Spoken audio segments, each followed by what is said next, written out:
వాధూలాన్వయ సంజాతమప్పలార్య తనూభవం గోపాలాచార్య సచ్ఛాత్రం వందే వెంకటదేశికం శ్రీవాత్స్య వరదాచార్య పౌత్రం తత్పద సంశ్రయం తాతార్యతనయం వందే రఘునాథాహ్వయం గురుం కాశ్యపాన్వయ సంజాతం నారాయణ పదాశ్రితం శ్రీమన్నారాయణం వందే యతీశ్వరశ్రియాజుషం.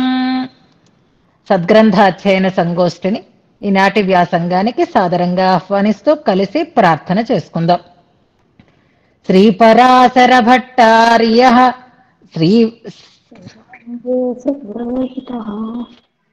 శ్రీవత్సచిహ్నమిశ్రేభ్యో నమ ఉక్తిమధీమహే. శ్రీపరాశర భట్టార్య శ్రీరంగేశ పురోహిత శ్రీవత్సాంకసుత శ్రీమాన్ శ్రేయసే మేస్తు భూయసే. సప్త ప్రాకార మధ్యే సరసిజ ముకుళోద్భాసమానే విమానే కావేరీ మధ్యదేశే మృదుతర ఫణిరాడ్భోగ పర్యంక భాగే నిద్రాముద్రాభిరామం కటినికట శిరః పార్శ్వవిన్యస్తహస్తం పద్మాధాత్రీకరాభ్యాం పరిచిత చరణం రంగరాజం భజేహం. యద్బృందావన పండితం దధిరవైర్యత్తాండవం శిక్షితం యల్లక్ష్మీకర సౌఖ్య సాక్షి జలజ ప్రస్పర్థమానర్ధయత్ యద్భక్తేష్వజలస్థలజ్ఞమపి యద్దూచ్య ప్రసంగోత్సుకం తద్విష్ణోః పరమం పదం వహతు నః శ్రీరంగిణో మంగళం. శ్రీస్తనాభరణం తేజః శ్రీరంగే శయమాశ్రయే చింతామణిమివోద్వాంతో ఉత్సంగే అనంతభోగినః. ఈనాడు గోష్ఠికి స్వాగత వచనాలని తెలియచేస్తూ నిన్నటి పాఠ్యాంశాన్ని మననం చేసి మొదటిసారిగా మనన తాంబూలాన్ని మనకి అందించినటువంటి రాణిని మనసారా అభినందిస్తున్నాను. ప్రథమ ప్రయత్నమైన చాలా చక్కగా చేశారు. చాలా స్పష్టంగా శ్లోకానుసంధానం చేశారు. అందులో శ్లోకానుసంధానంలో ఎక్కడా దోషాలు రాలేదు. వంద్యతాం అంతరీపం అనే మీరు చదివారు. వన్యతాం అన్నట్టుగా వినపడింది. వంద్యతాం అనేటటువంటి పదమే ప్రయోగిస్తే ఈ దోషం కూడా అందులో లేకుండా ఉంటుంది. స్పష్టంగా చెప్పారు చెప్పదలుచుకున్న అంశాన్ని. ఉపోద్ఘాతంలో మనం చెప్పుకున్న విషయాలను అన్నింటినీ పరామర్శిస్తూ సంగ్రహంగా శ్లోక తాత్పర్యాన్ని వివరించారు. మీ స్నేహితురాలి ప్రోత్సాహం చాలా చక్కగా పనిచేసింది. ఎక్కడెక్కడో ఉన్నా ఈ రకంగా మళ్ళీ కలిసి ఆ స్నేహితురాలి యొక్క మంచి మాటని విని మంచి ఫలితాన్ని పొందారు. ఇది ఒక ఆఫర్ అన్నమాట. ఏదైనా ఒక ఆఫర్లు ఉంటే వాటిని వినియోగించుకున్న వాళ్ళకి అధికమైనటువంటి లాభం. వినియోగించుకోకపోతే ఏమిటి అంటే ఏం లేదు, ఏం పర్వాలేదు, యథాతథంగానే ఉంటారు. కానీ ఒక మంచి ఆఫర్ మనకు ఉన్నప్పుడు దాన్ని మనం స్వీకరించాలి, దాన్ని మనం పొందాలి. అలా పొందితే మనకి మరికొంత లాభం చేకూరుతుంది. అలాంటిదే ఈ మనన రూపమైనటువంటి వ్యాసంగం కూడా. దాంట్లో మీరు చేసినటువంటి మొదటి ప్రయత్నం చాలా అభినందనీయం. రామచంద్ర జీయర్ స్వామి వారి శిష్యులు అని తెలిసింది మీ ఆచార్య తనయన్ అనుసంధానాన్ని బట్టి. అలాంటి ఆచార్య అనుగ్రహం పరిపూర్ణంగా ఉండడం చేత ఈ వ్యాసంగంలో చక్కగా అన్వయిస్తున్నారు. వీడియోలో తరచుగా చూస్తున్నాను నేను మిమ్మల్ని, కొత్తగా చూస్తున్నాను అని అనుకున్నాను. కానీ ఇవాళ మీకు ఉండేటటువంటి ఆ స్నేహ సంబంధం, మీకు ఈ విషయం పట్ల ఉండేటటువంటి ఆసక్తి, దాన్ని చెప్పగలిగేటటువంటి శక్తి, ఈ రెండింటినీ కూడా ఒకసారి ప్రకటించుకున్నారు. ఎవరైనా ఇలా చక్కగా మననం చేస్తేనే కదా కొత్త వాళ్ళు, వారి వైభవం, వారికి ఉండే సామర్థ్యం, వారికి ఉండేటటువంటి అవకాశం, ఇవన్నీ నేను కూడా గుర్తించేటటువంటి స్థితి ఏర్పడుతుంది. మీరు ఇవాళ చేసినటువంటి మననంలో దోషాలైతే ఎంచటానికి ఏమీ లేవు. చెప్పిన విషయం చాలా స్పష్టంగా చెప్పారు. మీకు చెప్పగలిగేటటువంటి శక్తి ఉంది. మనసారా నేను దాన్ని అభినందిస్తున్నాను. ఈ శక్తిని మీరు పెంపొందింప చేసుకోవాలి. చక్కగా గ్రంథాధ్యయనం చేయాలి. మంచి విషయాలని 10 మందికి పంచాలి అని మరొక మారు గట్టిగానే సూచన చేస్తూ మిమ్మల్ని అభినందిస్తూ మీకు అలాంటి సదవకాశం ఆచార్య అనుగ్రహంతో భగవద్ అనుగ్రహంతో కలగాలి అని ప్రార్థిస్తూ అలాంటి ప్రోత్సాహాన్ని ఇచ్చేటటువంటి స్నేహవర్గం కూడా పెరగాలి. ఆ స్నేహితులని మించినటువంటి వైభవంతో మీరు గ్రంథాధ్యయనాన్ని సఫలం చేసుకోవాలి అని కూడా పెరుమాళ్ళని ఆచార్యులని ప్రార్థిస్తూ ఈనాటి వ్యాసంగాన్ని మనం ప్రారంభం చేసుకుందాం. శ్లోకానుసంధానం అయితే చాలా తృప్తిని కలిగించింది. చాలా చక్కగా ప్రాక్టీస్ చేసి దోషరహితంగా శ్లోకాన్ని అనుసంధానం చేసినందుకు అభినందిస్తున్నాను. ఇవాల్టి నుంచి మనం శ్లోకానుసంధానంలో మొదటి శ్లోకం, మళ్ళీ పాతు ప్రణత రక్షాయాం అనేటటువంటి శ్లోకం, మళ్ళీ 20వ శ్లోకం నుంచి అనుసంధానం కొనసాగించుకుందాం. శ్రీవత్స చిహ్నమిశ్రేభ్యో నమ ఉక్తిమధీమహే యదుక్తయస్త్రయీ కంఠే యాంతి మంగళసూత్రతాం పాతు ప్రణతరక్షాయాం విలంబమసహన్నివ సదా పంచాయుధీం బిభ్రత్ సనః శ్రీరంగనాయకః కావేరీమవగాహిషీయ భగవద్భోగాంతరాయీభవత్ కర్మక్లేశఫలాశయ ప్రశమనోద్వేలామలస్రోతసం జంతోః సంసరతోర్చిరాదిసరణి వ్యాసంగభంగాయయా లోకేస్మిన్ విరజేవ వేల్లితజలా శ్రీరంగమాలింగతి దుగ్ధాబ్ధిర్జనకో జనన్యహమియం శ్రీరేవ పుత్రీ వరశ్రీరంగేశ్వర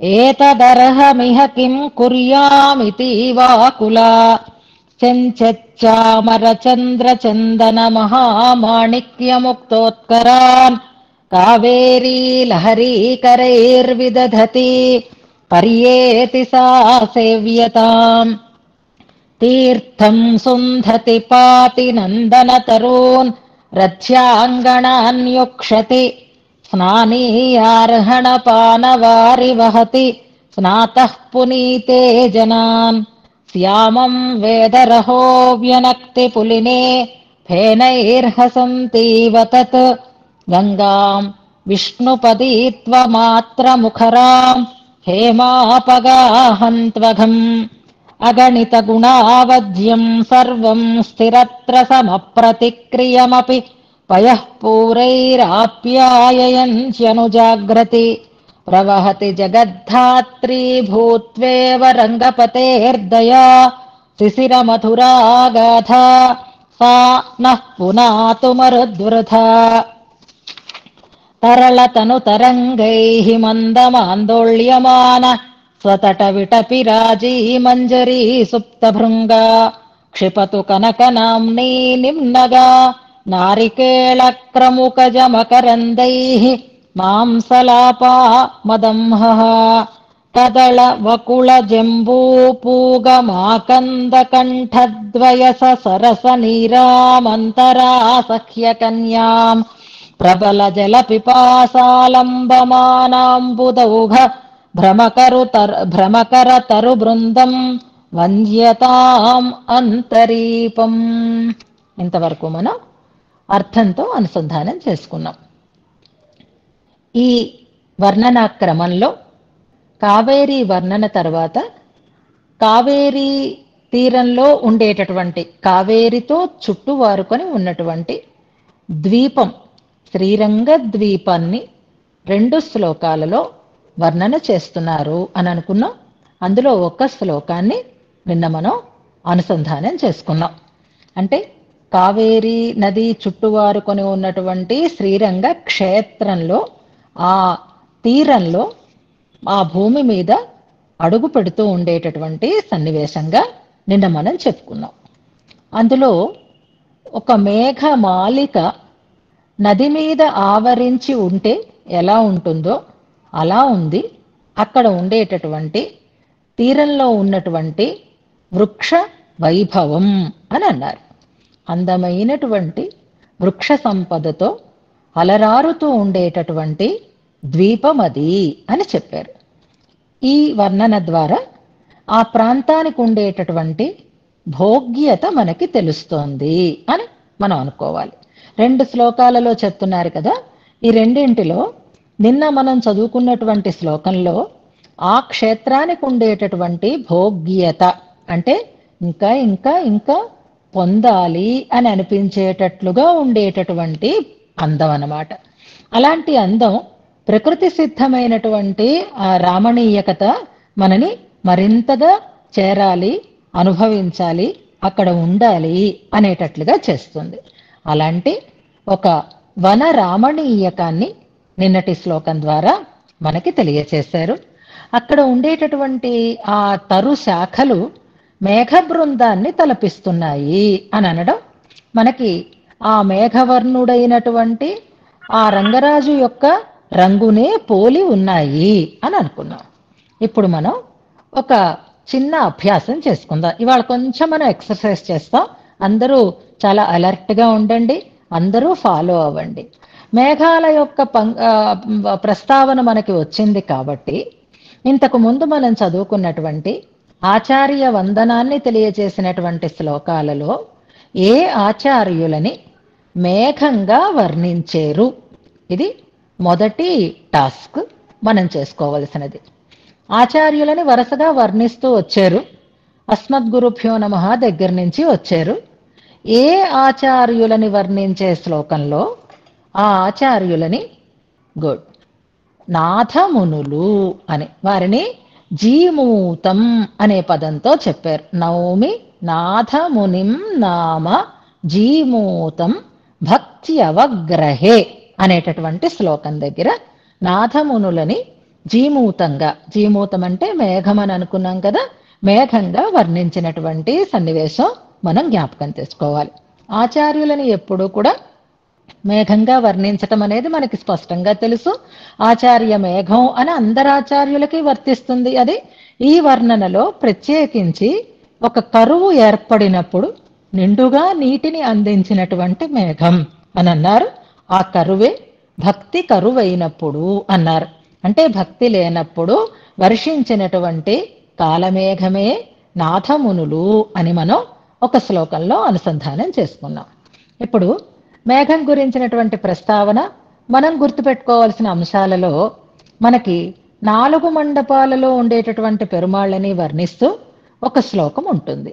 ఆ శ్లోకంలో ఏ మండపంలో ఉండేటటువంటి పెరుమాళ్ళని మేఘంగా వర్ణించారు? ప్రశ్న అర్థం చేసుకున్నారు కదా. 4 మండపాలు శ్రీరంగం, తిరుమల, కాంచీపురం, తిరునారాయణపురం. ఇక్కడ నలుగురు వేంచేసి ఉండేటటువంటి పెరుమాళ్ళని వర్ణిస్తూ ఒక శ్లోకం ఉంటుంది. శ్రీరంగ మంగళమణిం, గుడ్, తిరుమలలో వేంచేసి ఉన్నటువంటి స్వామి. అది శ్రీశేషశైల శిఖరాలయ కాలమేఘం అని మనకి అక్కడ తిరుమలలో వేంచేసి ఉండేటటువంటి స్వామిని ఎత్తైన కొండ మీద తిరుగాడుతూ ఉండేటటువంటి ఒక కాలమేఘం అని వర్ణించారు. భగవంతుణ్ణి మేఘంగా వర్ణించటం అనేది అన్ని చోట్ల మనకు తెలుస్తూ ఉంటుంది. అదే మనకి ఆ వరదరాజస్వామిని నీలమేఘవర్ణునిగా వర్ణించినటువంటి శ్లోకం ఒకసారి మనం జ్ఞాపకం చేసుకుంటే అదే చాలా ప్రధానమైనటువంటి శ్లోకం అని 23వ శ్లోకం. అక్కడి వరకు వర్ణించిన తర్వాత రామానుజుల వారు మళ్ళీ ప్రోత్సహిస్తే ఆ వరదుని వర్ణన పూర్తి చేశారు అని మనం చెప్పుకున్నాం. నీలమేఘ నిభ మంజన పుంజ అనేటటువంటి శ్లోకాన్ని కూడా మనం జ్ఞాపకం చేసుకుందాం. అలాగే మనకి శ్రీ విష్ణు సహస్రనామ స్తోత్రాన్ని అనుసంధానం చేసుకునేటప్పుడు ప్రార్థనా శ్లోకాలని, ధ్యానం చేసేటటువంటి శ్లోకాలని కొన్నింటిని మనం అనుసంధానం చేస్తాం. అందులో స్వామిని మేఘవర్ణుడు అని చెప్తూ ప్రారంభమయ్యేటటువంటి ఒక శ్లోకం ఉంటుంది. ఏది ఆ శ్లోకం? క్షీరోదన్వత్ అంటూ ప్రారంభం అవుతుంది మనకి శ్లోకం. అందులో వరుసగా 5 శ్లోకాలు మనం అనుసంధానం చేస్తాం. అందులో మేఘశ్యామం పీత కౌసేయవాసం అంటూ ఒక శ్లోకం ఉంటుంది, చూసారా? అంచేత భగవంతుణ్ణి కూడా మేఘంతో పోల్చడం, మేఘవర్ణుడు అని చెప్పడం అనేది మనకి ఇన్ని చోట్ల ఒకసారి మనకు తెలిసినవే కాబట్టి జ్ఞాపకం చేసుకుందాం. అలాగే భగవద్ రామానుజులని మేఘంతో పోల్చి చెప్పినటువంటి వర్ణన కలిగిన ఒక పాశురాన్ని మనం జ్ఞాపకం చేసుకుందాం. రామానుజ వైభవాన్ని మనకు అందించినది రామానుజన ఉత్తందాది. అందులో రామానుజుల వారిని కూడా ఒక కాలమేఘంగా వర్ణిస్తారు. కారేయి కరుణ ఇరామానుష అని చాలా చోట్ల వస్తుంది మనకి. కానీ కారేయి కరుణ ఇరామానుష అని చెప్పడంలో రామానుజులు వారు కూడా నిండైనటువంటి దయ కలిగినటువంటి, దయని కురిపించేటటువంటి ఒక గొప్ప కాలమేఘము అని మనకి వర్ణింపబడడం అనేది తెలుస్తుంది. అంచేత ఆచార్యులు మేఘమే, పరమాత్మ మేఘమే. ఇప్పుడు కావేరీ నదిలో ఉండేటటువంటి నీటిని తాగడం కోసం మేఘాలు వంగేయి అని అన్నారు కదా. విపాసతో తాగాలనేటటువంటి కోరికతో వంగినటువంటి మేఘాలు మళ్ళీ పైకి లేకుండా ఉన్నాయి అని కదా మనం నిన్న శ్లోకంలో అనుసంధానం చేసుకున్నాము. ఆ మేఘాలని ఎలా మనం భావించవచ్చు అంటే, ఆ ప్రాంతాన్ని వదలకుండా ఇష్టపడి నివసించేటటువంటి రంగనాథుడనేటటువంటి పరమాత్మకి ఇష్టమైనటువంటి జలం కలిగిన కావేరి, అందులో పానం చెయ్యాలని దిగినటువంటి వాడు రంగనాథుడు పరమాత్మ అని భావించవచ్చు.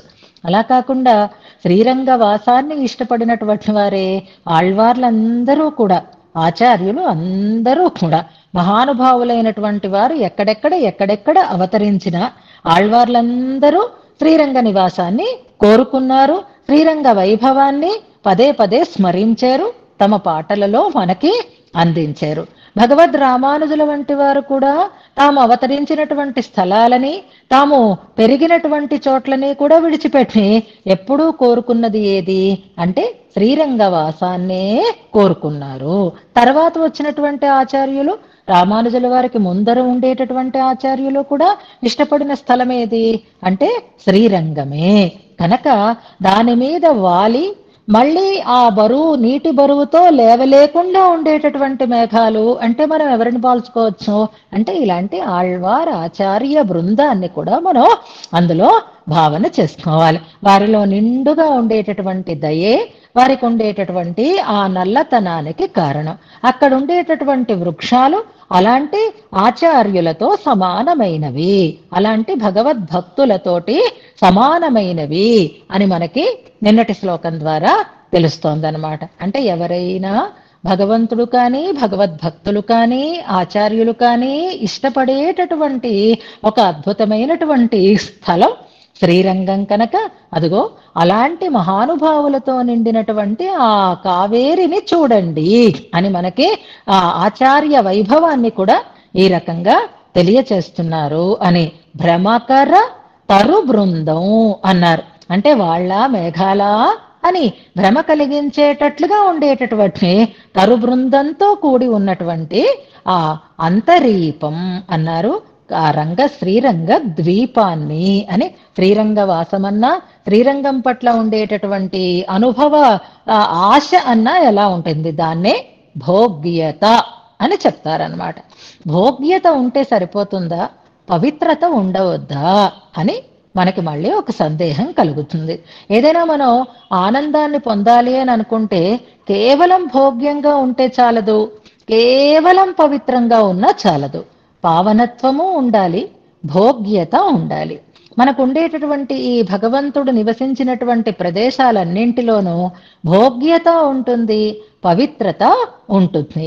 మనం ఆనందాన్ని పొందడం కోసం విహారానికి వెళ్ళేమే అనుకోండి, ఏ గోవా లాంటి ప్రదేశాలకో వెళ్ళి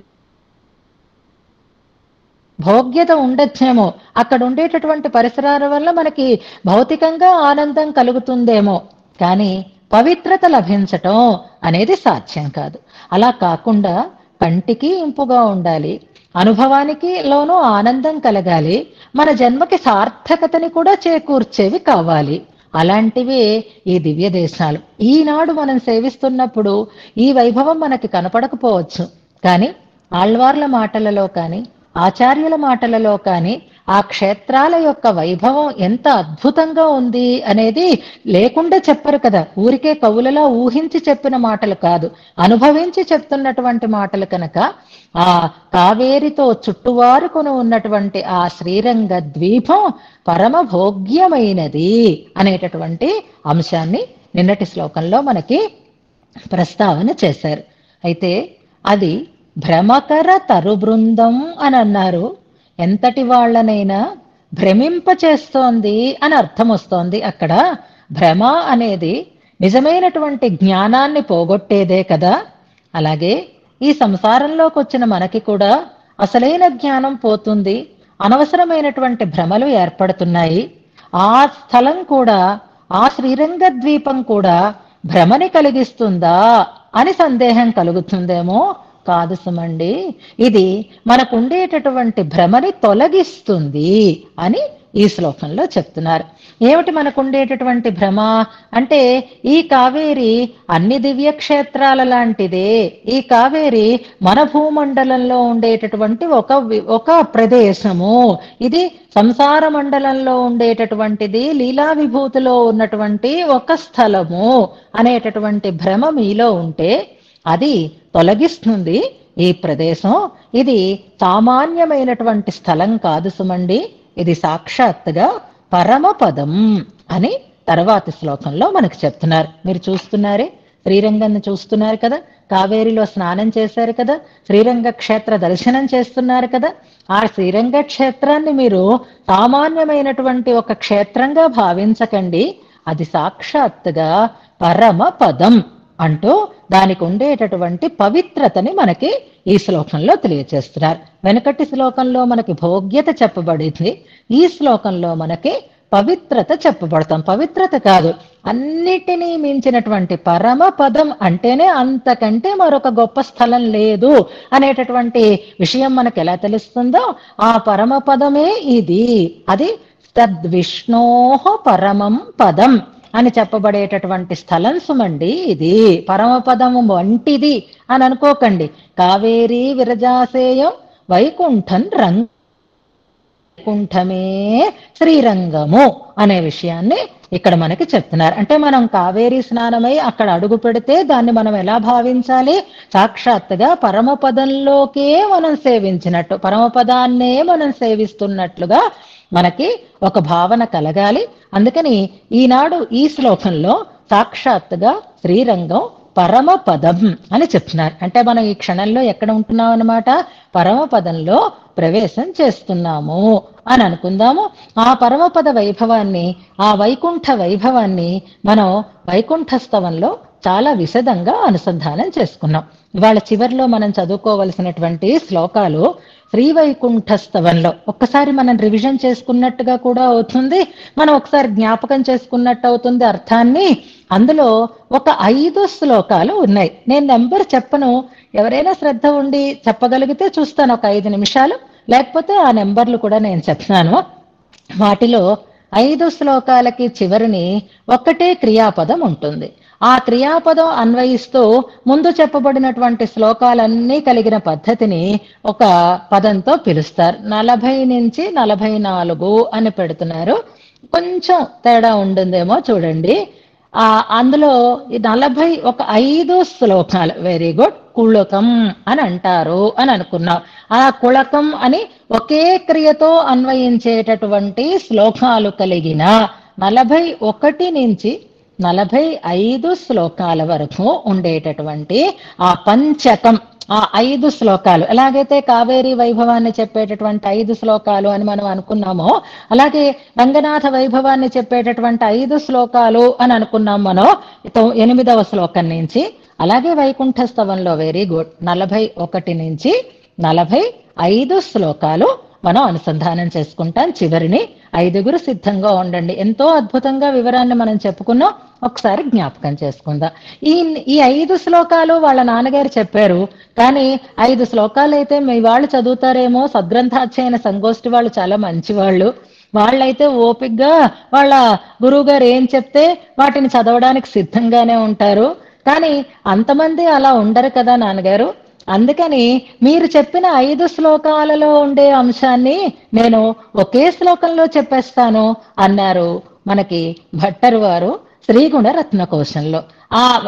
మనకి వైకుంఠస్తవంలో వారు చెప్పినటువంటి విశేషాలనన్నింటినీ 5 ఉండే విశేషాలని కూరుస్తూ మనకి భట్టరు వారు శ్రీగుణ రత్నకోశంలో శ్రీవైకుంఠ వర్ణనతో ఒక శ్లోకాన్ని చెప్పారు. గుడ్ నెంబర్ పెడుతున్నారు, కానీ యద్దూరే మనసో అనేటటువంటి శ్లోకం. ఇంతకు ముందు మనం దాన్ని కూడా అనుసంధానం చేసుకున్నాం, ఇవాళ శుక్రవారం కూడా కాబట్టి ఒక్కసారి ఆ శ్లోకాన్ని కూడా మనం జ్ఞాపకం చేసుకుంటూ ముందుకు సాగుదాం. ముందుగా ఇవాళ ఆ భట్టర్ వారే మనకి ఈ శ్రీరంగాన్ని వైకుంఠము అని ఎలా చెప్తున్నారో ఆ శ్లోకాన్ని అనుసంధానం చేసుకుందాం. 26వ శ్లోకం. యద్విష్ణోః పదం అపరం అని ఉంది నా పుస్తకంలో. నేను వీడియో పెట్టాను, అందులో కూడా అలాగే చదివాను, మళ్ళీ దాన్ని కరెక్ట్ చేసి వేరే పెట్టాను. అందుకని మీరు కన్ఫ్యూజ్ అవ్వాల్సినటువంటి అవసరం లేదు. అపరం కాదు, అతమహ అని అక్కడ మార్చుకోవాలి పదార్థం. అర్థంలో ఉంది కానీ శ్లోకంలో ప్రింట్లో మిస్టేక్ ఉంది, అక్కడ అది జాగ్రత్తగా మార్చుకోవాలి. యద్విష్ణోః పదమతమః అని రాసుకోండి. అపరం అన్న చోట అతమః, అతమః, తమః మాకి విసర్గలు పెట్టుకోండి. తరోరజోగ్రియం ముక్తానామను విరజం విధి ప్రమాహుః తత్పుణ్యం పుళినమిదం తయాద్యమధ్యే కావేరి స్ఫురతి తదీక్షిషీయా నిత్యం. ఇది శ్లోకం. మరొకసారి చదువుతాను. యద్విష్ణోః పదమతమః పరోరజోగ్రియం ముక్తానామను విరజం విధి ప్రమాహుః తత్పుణ్యం పుళినమిదం తయాద్య మధ్యే కావేరి స్ఫురతి తదీక్షిషీయా నిత్యం. ఇది భట్టర్ వారు చెప్తున్న మాట. ఇందులో క్రియాపదం ఈక్షిషీయ అనేది క్రియాపదం, ప్రధానమైనటువంటి క్రియాపదం ఈక్షిషీయ. ఈక్షణము అంటే చూచుట అనర్థం. ఈక్షిషీయ అంటే చూస్తాను అని అనుకోవడం, అంటే భవిష్యత్ కాలం కాదు, నిత్యం ఈక్షిషీయ, నిత్యము సేవిస్తాను అన్నారు. మనం ఈ జన్మ పూర్తి అయిన తర్వాత వైకుంఠాన్ని చేరుకుంటాము, పరమపదాన్ని సేవిస్తాము. కానీ ఈ కళ్ళతో అయితే చూసేటటువంటి అవకాశం లేదు. ఈ కళ్ళతో చూసా అనే ఆచార్య వైభవాన్ని గురించి పాడుతూ ఉంటారు, చూసారా? మొన్న కూడా నేను పెట్టేసరికి ఎవరో పాడుతున్నారు, ఈ కళ్ళతో చూడగలిగేటటువంటి వైకుంఠం ఉంటుందా అంటే మనకి క్షేత్రాలలో రెండింటిని వైకుంఠంగా చెప్తూ ఉంటారు. కట్టెదుట వైకుంఠం అని అన్నమాచార్య కీర్తన ఒకటి మనకి వినిపిస్తూ ఉంటుంది. తిరుమల కొండ అని, అది కట్టెదుట వైకుంఠం అంటే మన కళ్ళకి ఎదురుగా కనిపిస్తూ ఉండేటటువంటి ఒక వైకుంఠంగా తిరుమల చెప్పబడుతూ ఉంటుంది. అలాగే భూలోక వైకుంఠం అని చెప్పబడుతుంది శ్రీరంగం. మనం తిరుమలకి శ్రీరంగానికి వైకుంఠమే అయినా వ్యవహారంలో కలియుగ వైకుంఠం అని మనకి తిరుమల చెప్పబడుతుంది, భూలోక వైకుంఠం అని శ్రీరంగం చెప్పబడుతుంది అని మనం చెప్పుకున్నాం. ఆ వైకుంఠం ఈ కనులతో చూసే అవకాశం అయితే ఎప్పుడూ ఉండదు. నిజమైనటువంటి వైకుంఠం పరమాత్మ స్థానమైనటువంటి పరమపదం అని చెప్పే వైకుంఠం. కానీ మీరు అనుకుంటున్నారు అలా ఏం కాదు, ఆ వైకుంఠమే ఇది, దీనికి వైకుంఠానికి తేడా లేదు, మీరు దీన్ని శ్రీరంగం అని అనుకోకండి, వైకుంఠమే సుమండి, నేను చూస్తున్నాను మీరు చూద్దురు గాని అంటూ నిత్యం తత్ ఈక్షిషీయ, నిత్యము దానిని ఈక్షిషీయ చూస్తాను. ఎంచేత అంటే ఈ భూలోకంలో ఉన్న వాళ్ళకి స్థిరత్వం ఉండదు. ఒక్క క్షణం ఒక వస్తువు మీద కానీ ఒక పని మీద కానీ దృష్టిని నిలిపి ఉంచరు. కానీ శాస్త్రాలను తెలుసుకున్న వారు కనుక, ఉపనిషత్తులను ఎరిగిన వారు కనుక, మనం నిత్యం చూడవలసినటువంటి వైభవాన్ని పొందాలి అని భట్టర్ వారు చెప్తున్నారు. అలా అందరూ నిత్యంగా చూసేటటువంటి స్థలమే వైకుంఠం కనుక సదా పశ్యంతి సూరయః అని చెప్తారు చూసారా. సూర్యులు అంటే నిత్య సూర్యులు. వైకుంఠాన్ని ఎవరు చూడగలుగుతారు అంటే నిత్య సూర్యులు సేవిస్తూ ఉంటారు సదా నిత్యం. అలాగే ముక్తులు సేవిస్తూ ఉంటారు సదా నిత్యం కదా. అయితే ముక్తులు కొన్నాళ్ల పాటు సంసార బంధంలో ఉండి విడిన తర్వాత సేవిస్తున్నారు. నిత్య సూర్యులైతే ఎప్పుడూ సేవిస్తూ ఉంటారు. వాళ్ళకే భాగ్యం కలిగిందో అదే భాగ్యం నాకు కూడా కలగాలి. నేను కూడా వారిలాగే తదీక్షిషీయా నిత్యం, నేను నిత్యము ఈ వైకుంఠాన్ని సేవింతునుగాక అని అలాంటి నిత్య దర్శన అభిలాషని ఇందులో మనకి భట్టర్ వారు ప్రకటిస్తున్నారు. వెనకటి శ్లోకంలో తరు బృందం వంద్యతాం అన్నారు చూసారా. ఆ తరు బృందం అంటే ఆ వృక్షముల యొక్క సముదాయము అంటే నిత్య సూరి బృందానికి నమస్కారం చెయ్యడం అని నిన్న మనం చెప్పుకున్నామే. అలాగే ఈ శ్రీరంగ ద్వీపాన్ని కాదు చూసేది, దేనిని అంటే నిత్యం తత్ ఈక్షిషీయ, దానిని చూస్తాను అన్నారు. దానిని అంటే దేనిని అంటే చూడండి, ఈ శ్లోకంలో యత్ తత్ అని రెండు పదాలు ప్రయోగింపబడుతున్నాయి. యత్ అనేటటువంటి పదంతో మనకి ఈ శ్లోకం ప్రారంభమవుతోంది. యద్విష్ణోః పదం తద్విష్ణోః పరమం పదం అనేటటువంటి ఒక శృతి వాక్యాన్ని మనకిక్కడ తెలియచేస్తున్నారు. ఋగ్వేద వాక్యం మనకి వ్యాఖ్యానంలో ఉంది, మీకు తర్వాత వస్తుంది అనుకోండి. తద్విష్ణోః పరమం పదం సదా పశ్యంతి సూరయః అనేటటువంటి ఒక వేద వాక్యం అన్నమాట. ఆ వాక్యం మనకి స్ఫురించేటట్లుగా ఇక్కడ మనకి పదప్రయోగాన్ని చేస్తున్నారు.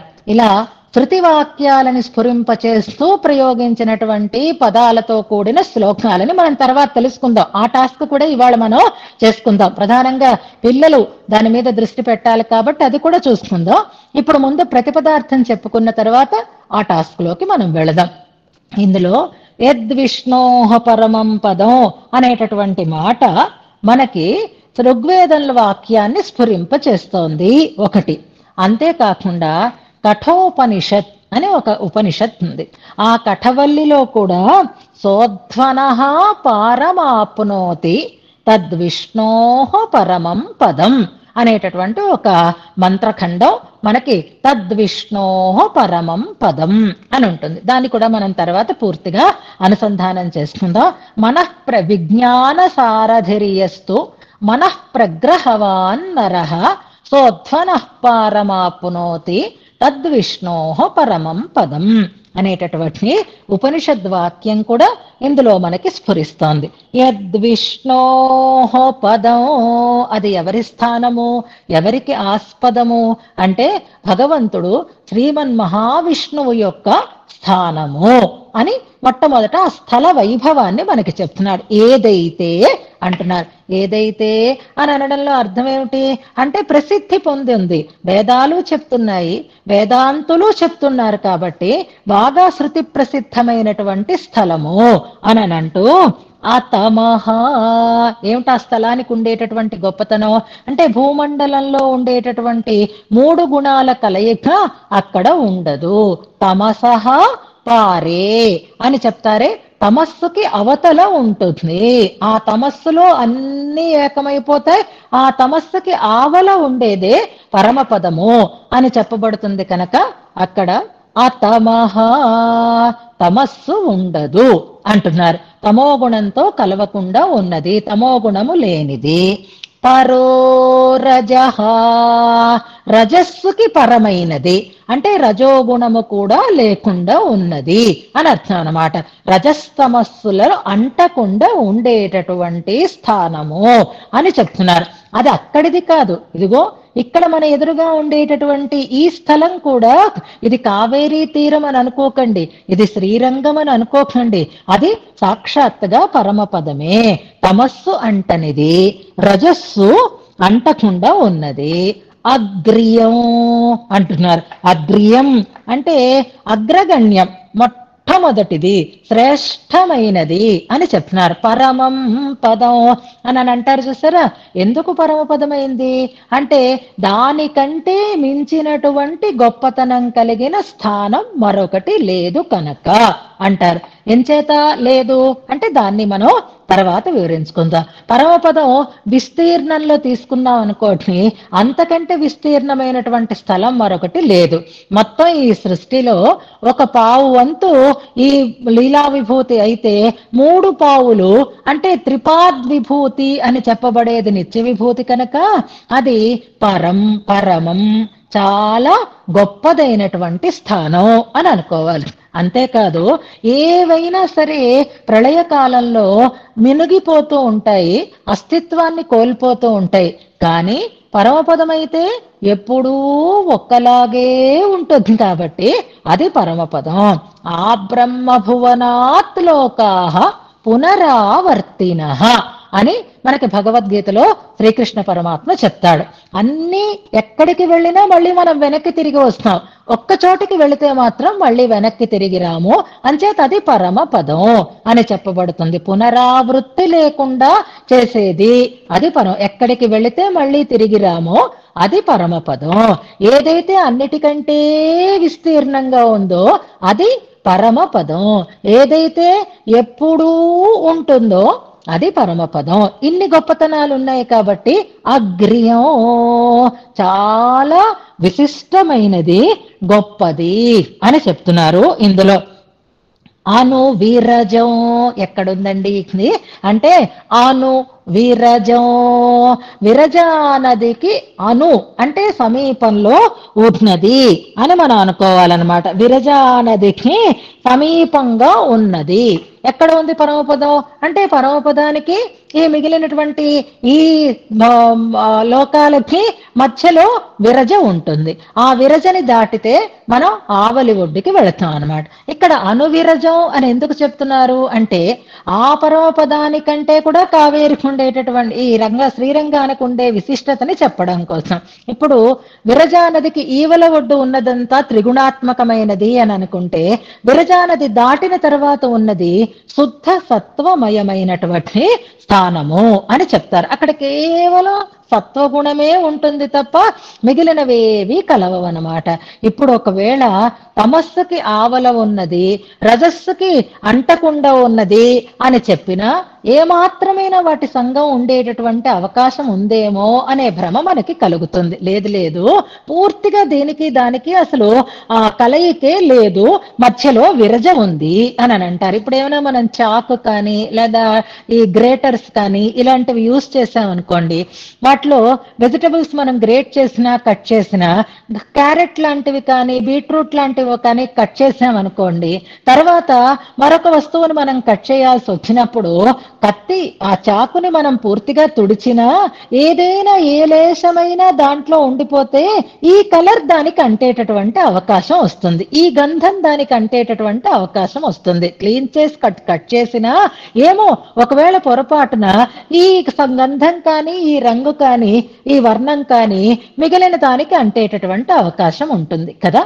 అలాగా ఈ పరమపదానికి కూడా రజస్తమస్సుల తాలూకు సంపర్కం లేశమాత్రమైనా అంటుతుందేమో. తమస్సుకి ఆవలా అంటున్నారు, ఓ చిన్న జీరైనా అక్కడ ఉంటుందా అని అనుకోకండి, మధ్యలో విరజ ఉంది. అను విరజం అంటడానికి అవకాశం లేకుండా విరజా తీరంలో ఉంటుంది అని ఆ వైకుంఠం గురించి తద్విష్ణోః పరమం పదం అని చెప్తారే. అవునా మీరు చూసారా అని అడుగుతారే అనుకోండి, అబ్బో మాకెక్కడ కనిపిస్తుందండి, ఎవరికి కనిపిస్తుంది ఆ వైకుంఠం అంటే ముక్తానాం విదీప్రం అంటున్నారు. ముక్తులకే విదీప్రం విశేషంగా ప్రకాశవంతంగా కనిపించేది అని చెప్తున్నారు. అంటే ముక్తులు అయి విరజానదిలో స్నానమై సూక్ష్మ శరీరాన్ని కూడా విడిచిపెట్టిన తర్వాత తప్ప వైకుంఠ దర్శనం మనకి అయ్యేటటువంటి అవకాశం లేదు.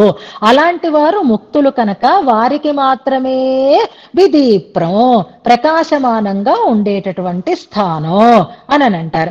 ఆ పరమపదాన్ని గురించే ఎక్కడికి వెళితే మళ్ళీ తిరిగి రాకుండా ఉంటారో అని అంటూ భగవద్గీతలో పరమాత్మ నతద్భాసయతే సూర్య అని ఒక శ్లోకాన్ని చెప్తాడు. పురుషోత్తమ ప్రాప్తి యోగం అనేటటువంటి ఒక అధ్యాయంలో మనకి ఈ శ్లోకం కనిపిస్తుంది.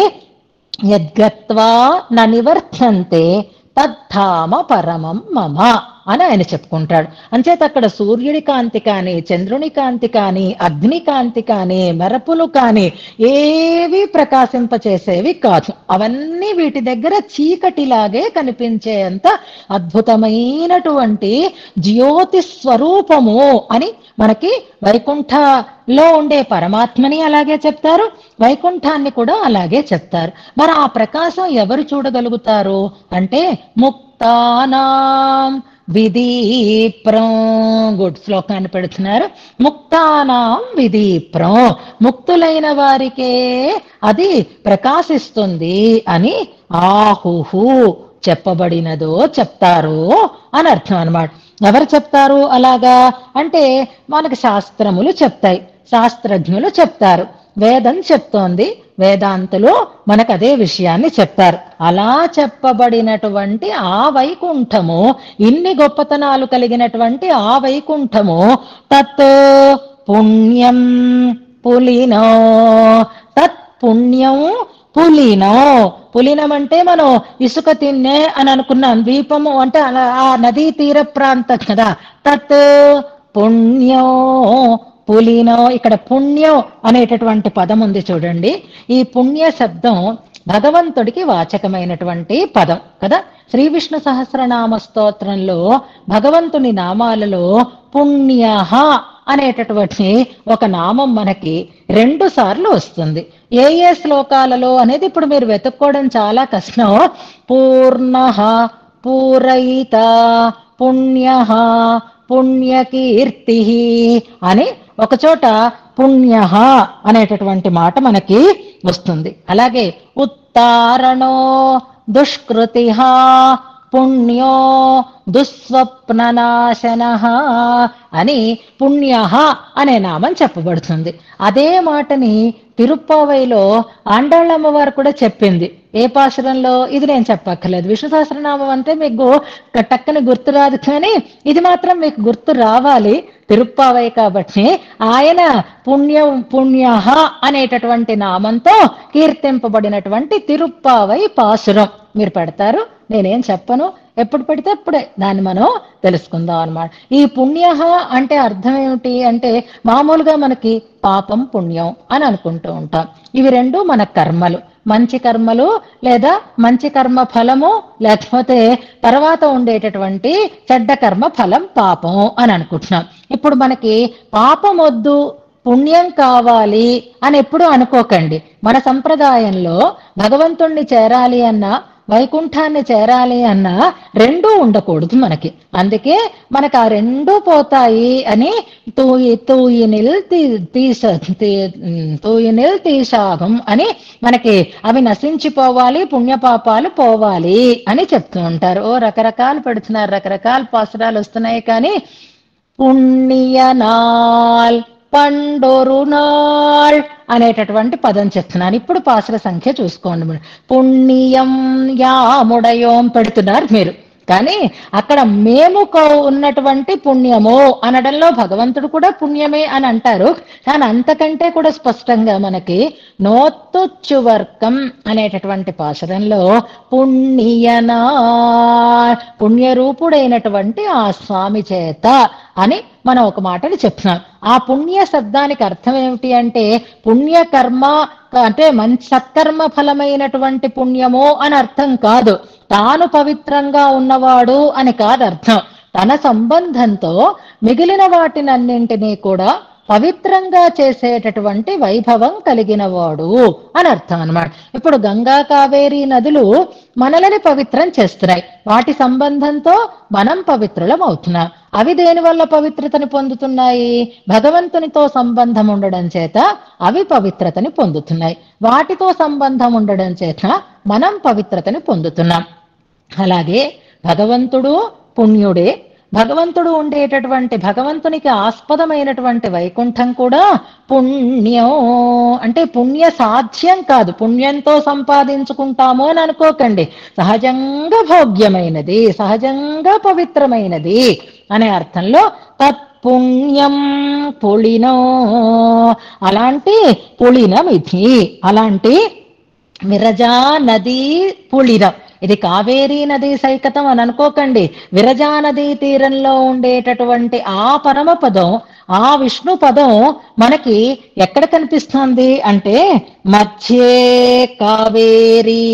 కావేరీ మధ్యంలో ఇదంతయా స్ఫురతి అంటున్నారు. ఇదే ఇదే ఇదే అని ఇదంతయా స్ఫురతి అంటున్నారు. కనిపిస్తోంది చూడండి, కనిపిస్తోంది చూడండి అని అంటాం. మనం ఫ్లైట్ లో వెళుతూ ఉంటే ఇంకా ల్యాండింగ్ అవ్వాలి, అయ్యేటప్పటికి మన ఊరు వచ్చేసింది అనేది మనకి తెలియాలి. ఎలా తెలుస్తుంది? పైనుంచి చూస్తే అన్ని ఒక్కలాగే ఉంటాయి, అన్ని మేడలు అన్ని రోడ్లు ఒక్కలాగే ఉంటాయి. కానీ మన ఊరు, మనకి పరిచయమైనటువంటి ప్రదేశం మనకి తెలియాలి అని అంటే ఇదిగో ఇదిగో statue of equality aerial view ఉంది, ఇదిగో ఇది ఉంది అది ఉంది అని కొన్ని ల్యాండ్ మార్క్స్ మనకి కనిపిస్తూ ఉంటాయి. పైనుంచి చూసినా ఇదిగో వచ్చేసాం, ఇదిగో ఇక్కడే, ఇదిగో అక్కడే అని మనకి ఒక స్పష్టత, ఒక వెలుగు కనిపిస్తుంది. అలాగే ఇప్పుడు ఈ నదీ తీరంలో భట్టర్ వారు ఏం చూస్తున్నారు అంటే మధ్యే కావేరీ, చుట్టూ కావేరీ నది పారుతుంది, మధ్యలో ఉంది ఈ స్థలం. ఈ స్థలం ఏది అంటే విరజా నదీ సైకత స్థలి. ఇది అంటే పరమపదం. ఇదంతయా స్ఫురతి. ఇది అబ్బా ఎంత స్పష్టంగా కనిపిస్తోంది. మామూలుగా అయితే ఈ కంటికి కనిపించేటటువంటి వైభవం కలిగినది కాదు ఆ వైకుంఠం. కానీ ఇదంతయా ఇది అని స్పష్టంగా ఇది వైకుంఠమే, ఇది వైకుంఠమే అని ఆ వైకుంఠం గురించి ఏవేవైతే చెప్పారో ఆ వైభవాలన్నీ తెలిసేటట్లుగా, ఈ కంటితో చూసేటట్లుగా స్ఫురతి కనిపిస్తోంది అని అన్నారు. కనిపిస్తోంది కాబట్టి అక్కడే ఉండిపోతామా అంటే ఇంత అదృష్టమా? ఇలా ఈ కంటితో ఆ వైకుంఠాన్ని సేవించగలిగేటటువంటి భాగ్యం కలిగినందుకు నాకేం ఆశ అంటే తత్ ఈక్షిషియా నిత్యం, నిత్యము ఆ పరమ పదార్థని ఈక్షిషియా చూస్తూ ఉంటాను. ఇప్పుడు నేను ఇక్కడ ఉన్నాననే విచారం నాకు అక్కర్లేదు. అక్కడ నిత్యసూరులు ఎలాగైతే నిత్యము సేవిస్తూ ఉంటారో, సదా పశ్యంతి అనే భాగ్యాన్ని కలిగి ఉన్నారో, నేను కూడా అలాగే నిత్య దర్శన భాగ్యవంతుడని అవుతాను అంటున్నారు. అలా దర్శించేటట్లుగా స్ఫురిస్తోంది, ఇక్కడ స్పష్టంగా కనిపిస్తోంది. సాధారణంగా మాంసచక్షువులకి కానరాని ఒక దివ్యమైనటువంటి ధామము ఇప్పుడు ప్రత్యక్షంగా కనిపిస్తోంది. అలాంటి ఆ దివ్యమైనటువంటి స్థలాన్ని సదా ఈక్షిషీయా, సదా నిత్యం ఈక్షిషీయా, నిత్యము నేను సేవిస్తాను అని అనుకుంటున్నారు. ఇందులో అంటున్నారు. ఇందులో అంటే దీన్ని బట్టి శ్రీరంగ క్షేత్రానికి ఉండేటటువంటి విశిష్టత తెలుస్తోంది. ఇది సాక్షాత్తుగా పరమ పదము, విష్ణు పదము, రజస్తమస్సులు అంటని స్థలము, అతి పవిత్రమైనది, అతి గొప్ప స్థలము. ఇక్కడ ఇది ముక్తులకి మాత్రమే దృగ్గోచరం అవుతుంది. అలాంటిది ఇక్కడ కావేరీ మధ్యంలో స్పష్టంగా కనిపిస్తోంది. సేవిస్తాను అంటే మనందరినీ కూడా ఆ ప్రాంతాన్ని సాక్షాత్తుగా వైకుంఠంగా సేవించాలి అని, ఇది వైకుంఠం రంగమందిరం అనే మాటని ఇక్కడ మనకి స్పష్టంగా తెలియచేస్తున్నారు భట్టర్ వారు. వెనుకటి శ్లోకంలో వనరామణీయకతతో ఆనందంగా ఉంది, భోగ్యత కలిగి ఉంది. ఇది సాటి లేని వైకుంఠమే ఇక్కడ వెలసింది అన్నట్లుగా ఆ వైకుంఠమైతే ఈ కంటితో చూడలేం, ఈ వైకుంఠమైతే ఈ కంటితో కూడా చూడడానికి వీలైనట్లుగా ఉండేటటువంటి పరమపదం సుమండి ఇది అని మనకి ఇందులో ఈ వైకుంఠంగా పరమపదంగా ఈ శ్రీరంగ నగరాన్ని, శ్రీరంగ ద్వీపాన్ని చూపిస్తున్నారు భట్టరు వారు. ఇప్పుడు ఇందులో మనం పరమపదము అని ఎవరెవరు ఎక్కడెక్కడ ఎలా చెప్పారు అనే దాన్ని మనం ఒకసారి టాస్క్ తీసుకుందాం. మనకి పరత్వ పంచకం అని ఒక 5 శ్లోకాలు ఉన్నాయి. 5 అని మనం అనుకుంటున్నాం కాబట్టి ఆ 5 శ్లోకాలు పరత్వాది పంచకం అని అన్న చోట ఉద్యద్భాను సహస్ర భాస్వర పరవ్యోమాస్పద అంటూ ఉద్యద్భాను సహస్ర భాస్వర పరవ్యోమం, పరమవ్యోమమని పరమపదము అని మనకి చెప్పబడుతూ ఉంటుంది కదా. అక్కడ ఒక 1000 మంది సూర్యులు ఒక్కసారి ప్రకాశిస్తే ఉండేటటువంటి కాంతి ఎలా ఉంటుందో అలాంటిది అని చెప్పారు. కాబట్టి విదీప్రం అన్న చోట మనం దాన్ని జ్ఞాపకం చేసుకునేటటువంటి ఒక అవకాశం ఉంది.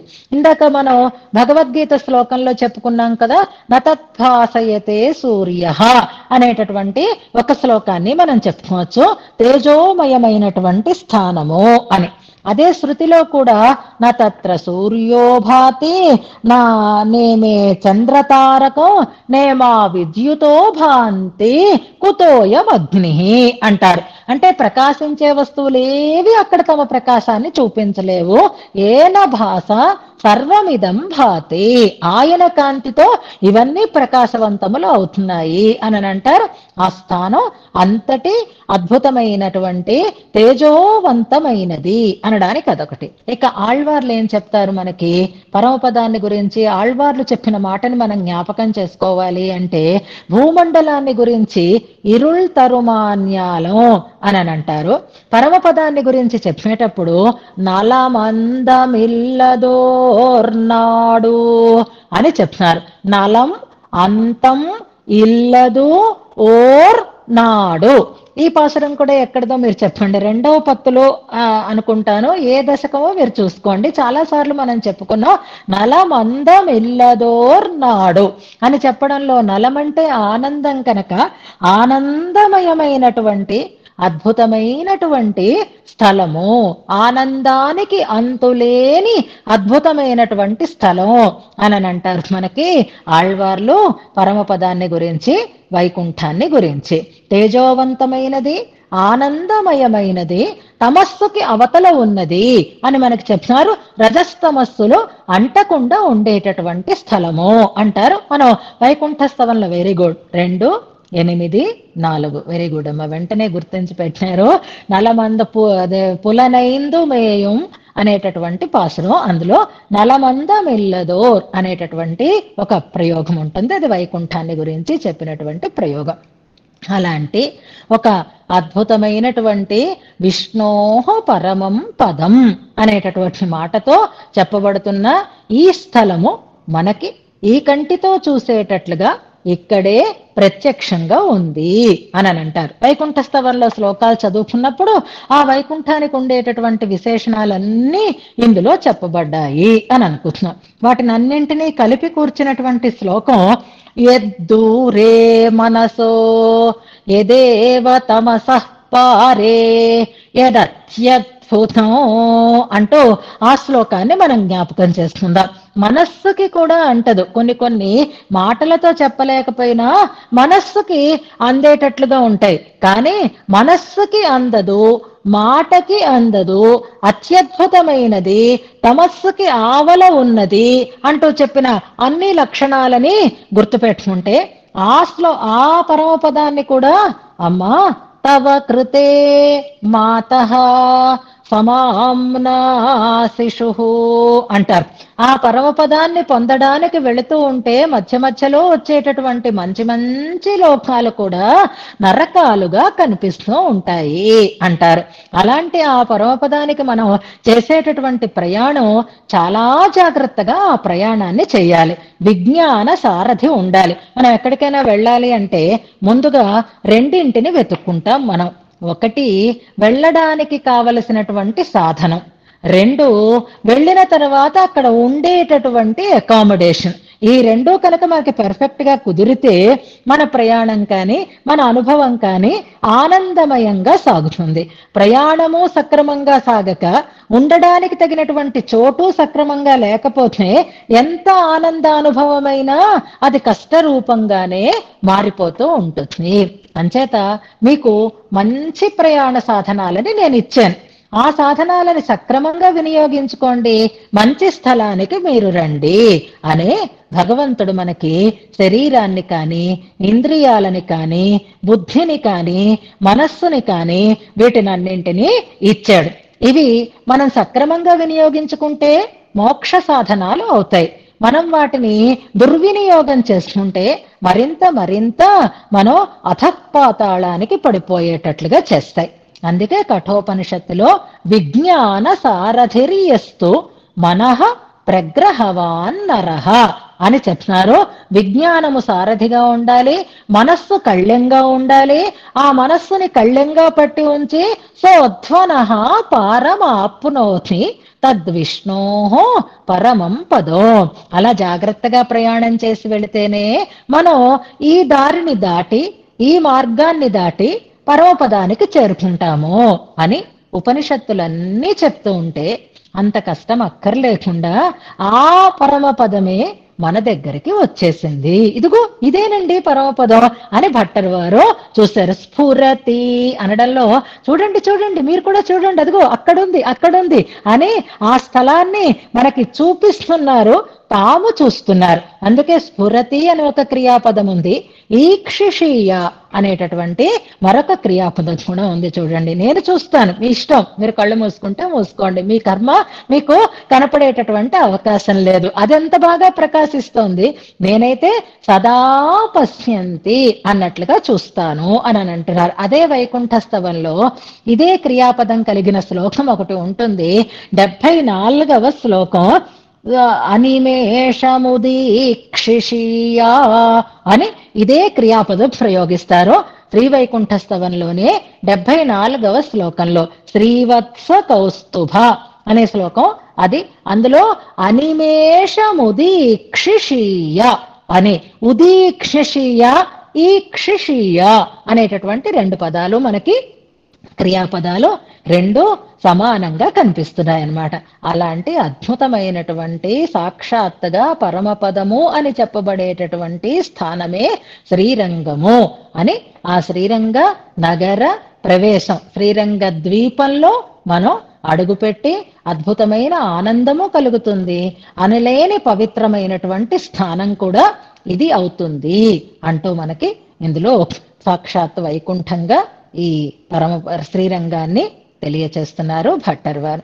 ఇప్పుడు మనం ఒక చిన్న ఎక్సర్సైజ్ చేసుకుంటూ ముందుకు వెళ్ళిపోదాం. ఇప్పుడు ఈ శ్లోకంలో మనకి యద్విష్ణోః పరమం పదం అని ప్రారంభమైంది. అంటే ఇందులో ఒక ఉపనిషద్ వాక్యం సమకూరింది, శృతి వాక్యాన్ని మనకి ఇందులో స్ఫురింపచేస్తూ పదప్రయోగం జరిగింది అని అనుకున్నాం. ఏ శృతి అంటే ఋగ్వేదంలో ఉండేటటువంటి తద్విష్ణోః పరమం పదో అనే వాక్యాన్ని చెప్పుకున్నాం. అలాగే కఠోపనిషత్తులో ఉండేటటువంటి తద్విష్ణోః పరమం పదో అనేటటువంటి వాక్యాన్ని స్ఫురింపచేస్తోంది ఈ శ్లోకం అని అనుకున్నాం. ఇంతవరకు మనం చదువుకున్నటువంటి శ్లోకాలలో ఏ శ్లోకాలలో శృతి వాక్య స్ఫురణ మనకి కనిపిస్తోంది. శృతులలో ఉండేటటువంటి వాక్యాన్ని స్ఫురింపచేస్తూ ప్రయోగించినటువంటి వాక్యాలు. వెరీ గుడ్, నేను అడుగుతానని రెడీగా ఉన్నారు. 2-3 ఆన్సర్లు మనకి వచ్చేసాయి. ఇప్పుడు మనం మొదటి నుంచి చూసుకుంటూ వద్దాం. అందులో 9వ శ్లోకం చూడండి, అందరికీ కూడా తెలియాలి కదా, అందుకని ఒకసారి అందరూ కూడా మీరు 9వ శ్లోకం దగ్గరికి రండి. 9వ శ్లోకం ఏది అంటే అస్తి వస్తువితమిత్థంత్వ అనేటటువంటి ఒక శ్లోకం ఉంది కదా. అస్తి వస్తు ఇదమిత్థంత్వ అనేటటువంటి పదంలో అనే శ్లోకంలో మనకి అస్తి అనేటటువంటి ఒక ప్రయోగం కనిపిస్తుంది. అది అస్తిత్యుపలబ్ధవ్యః అనేటటువంటి ఒక కఠోపనిషత్ వాక్యాన్ని, కఠవల్లిలో ఉండేటటువంటి సూక్తిని గుర్తు చేస్తుంది అని చెప్తారు. ఇప్పుడే మీరు టేబుల్ తయారు చేయక్కర్లేదు, కానీ ఒక చోట రాసి పెట్టుకోండి. కనీసం 10 శ్లోకాలు అయిన తర్వాత శ్లోకము, ఆ శ్లోకంలో ఉండేటటువంటి పదము, ఆ పదానికి సంబంధించినటువంటి శృతి వాక్యము, వీటిని ఒక అందమైనటువంటి టేబుల్ గా తయారు చేసి మనం పెట్టుకుందాం. ముఖ్యంగా గీత, స్వాతి, యతిరాజ ఇలాంటి వాళ్ళందరూ జాగ్రత్తగా చూసుకోండి. టేబుల్ వేస్తారు కాబట్టి కరీంనగర్ రమగారు అందరూ కూడా, అందరికీ అని కాదు, ఒక చోటికి చేర్చి ఇవ్వాల్సినటువంటి బాధ్యత మనకు ఉంది. కాబట్టి ఎక్కడెక్కడ ఏ ఏ శ్లోకాలలో వేదవాక్యాలలో ఉండేటటువంటి పదాలని కూర్చి మనకి ఇచ్చారు భట్టర్ వారు అనే చోట, ఇందులో మొదటి శ్లోకం అస్తి వస్త్వితమిత్థంత్వ అనేటటువంటి దాంట్లో అస్తి బ్రహ్మేతి చేద్వేద సంతమేనం తతో విదుహు అనేటటువంటి తైత్తిరీయ ఉపనిషత్తులో ఉండేటటువంటి ఒక వాక్యం ఇందులో మనకి స్ఫురిస్తోంది. కఠవల్లిలో ఉండేటటువంటి ఒక వాక్యం ఇందులో మనకి స్ఫురిస్తోంది అనేది మొదట అస్థి వస్తు అనేటటువంటి ఒక శ్లోకం. ఇక రెండవ శ్లోకం మనకి 12వ శ్లోకం చూడండి. 11వ శ్లోకం స్వస్తి అనేటటువంటి, మీరు మతం దగ్గర నుంచి చెప్పేస్తారు, దాని ముందున్నవి కూడా గుర్తించాలి కదా. అందుకని శ్రీరంగరాజాత్ శరదస్సతో ఆసాస్మహే అనేటటువంటి ఒక ప్రయోగం ఉంది చూడండి. అందులో శరదస్సతం అనే ఒక ప్రయోగం ఉంది. జీవేమ శరదస్సతం పశ్యామ శరదస్సతం అనేటటువంటి ఒక శృతి వాక్యాన్ని మనకిక్కడ తెలియజేస్తోంది అని శరదస్సతం అనే పదప్రయోగాన్ని తీసుకుందాం. అలాగే మనకి ఈశావాస్యోపనిషత్తులో జీవ కుర్వన్నేవేహ కర్మాణి జిజీవిషేత్ శతగుం సమాహ అనేటటువంటి ఒక ప్రయోగం కూడా, వాటిని తలపిస్తూ శ్రీరంగరాజాత్ శరదస్సతం ఆసాస్మహే అన్నారు 11వ శ్లోకంలో. 9వ శ్లోకం ఒకటి, 11వ శ్లోకం ఒకటి. కంగారు పడకండి, వ్యాఖ్యానం పుస్తకాలు మనకు వచ్చేస్తాయి. ఆ వ్యాఖ్యానంలో ఏ ఉపనిషత్తులో ఏదో అది కూడా మనకి స్పష్టంగా ఉంటుంది. కాబట్టి ఒక చోటికి చేర్చుకోవడమే మనం చేయాల్సిన పని. ఆ అభ్యాసం మాత్రమే మనం ఇప్పుడు చేస్తున్నాం. తర్వాత మనకి అమతం మతం 13వ శ్లోకం దగ్గరికి వచ్చేసాం. అమతం మతం అనే శ్లోకంలో కేనోపనిషత్ వాక్యం అని చెప్పుకున్నాం. యస్యామతం తస్య మతం అనేటటువంటి ఒక వాక్యాన్ని మనం అక్కడ స్ఫురింప చేస్తున్నారు అని అనుకున్నాం. అలాగే యతోవాచో నివర్తంతే అప్రాప్య మనసా సహా అనేటటువంటి ఆ ఆనందవల్లిలో తైత్తిరీయోపనిషత్తు సూక్తం కూడా అక్కడ మనకి స్ఫురిస్తుంది అని అంటారు. 14వ శ్లోకం చూడండి. యది మే సహస్రవదనాది వైభవం అని ఒక శ్లోకం ఉంది. అక్కడ సహస్రవదనుడు అంటే 1000 పడగలు కలిగినటువంటి అనంతుడు అని మాత్రమే స్ఫురిస్తుందేమో అని కాదు, పురుష సూక్తంలో చెప్పినట్లుగా సహస్ర శీర్షా పురుష అనేటటువంటి మాట మనకి స్ఫురిస్తుంది సహస్రవదనాది వైభవం అన్న చోట అని మనం అక్కడ చెప్పుకున్నాం. ఆ వాక్యాన్ని, పురుష సూక్త వాక్యాన్ని స్ఫురింపచేస్తూ 14వ శ్లోకాన్ని మనకి తెలియచేశారు. ఇక 15వ శ్లోకం చాలా స్పష్టంగానే ఉంటుంది. సోంగ వేద యదివానకిలేతి వేద అనేటటువంటి ఒక వాక్యం. అది కూడా మనకి తైత్తిరీయ బ్రాహ్మణంలో ఉండేటటువంటి వేదవాక్యాన్ని అలాగే అనువదిస్తూ శ్లోకంలో మనకి అందించారు అని అనుకున్నాం 15వ శ్లోకంలో. తర్వాత చెప్పండి చూద్దాం. కావేరీ వర్ణనలో వేదవాక్యాలు స్ఫురిస్తూ ఉండేటటువంటి శ్లోకం ఎక్కడుంది? శ్వేతాశ్వతరం అని పెడుతున్నారు. Very good. ఏ శ్లోకంలో మనకి వేదవాక్య స్ఫురణ కనిపిస్తోంది? దుగ్ధాబ్ధిర్జనకః. Very good. అందులో పర్యేతి సా సేవ్యతాం అని ఒక చోట, విదధతి పర్యేతి అనే ఒక ప్రయోగం. విదధతి అన్న చోట ఏకో బహూనాం విదధాతి కామాన్ అనేటటువంటి ప్రతివాక్యం మనకి సమన్వయం అవుతుంది అని అనుకున్నాము. అలాగే తత్ర పర్యేతి అనేటటువంటి ఒక వాక్యం. అది నేను ఎక్స్ట్రాగా మీకు చెప్పాను, సంస్కృత వ్యాఖ్యానంలో ఉన్నదాన్ని చూసి. సతత్ర పర్యేతి, పర్యేతి అనే పదము శృతి వాక్యాన్ని స్ఫురణకి తెస్తుంది. విదధాతి అనేటటువంటి పదం కూడా శృతి వాక్యాన్ని మనకి స్మరణకి తెచ్చేటట్లుగా ప్రయోగింపబడింది అని అనుకున్నాం. అంతేనా? ఇంకా ఏమైనా ఉందా చెప్పగలుగుతారా? ఇంకా ఉన్నాయి అని ఇంకొక్కటి ఉంది. శృతిని స్ఫురింపచేస్తూ ఉండేటటువంటి పదప్రయోగం. కావేరికి ఉండేటటువంటి నామాలని గురించి చెప్తూ ఉండేటటువంటి వాటిలో ఉంది. మరుద్వృధ అనేటటువంటి ఒక ప్రయోగం. ఋగ్వేదంలో ఈ ప్రయోగం ఉంటుంది అని మనం అనుకుంటున్నాం కదా.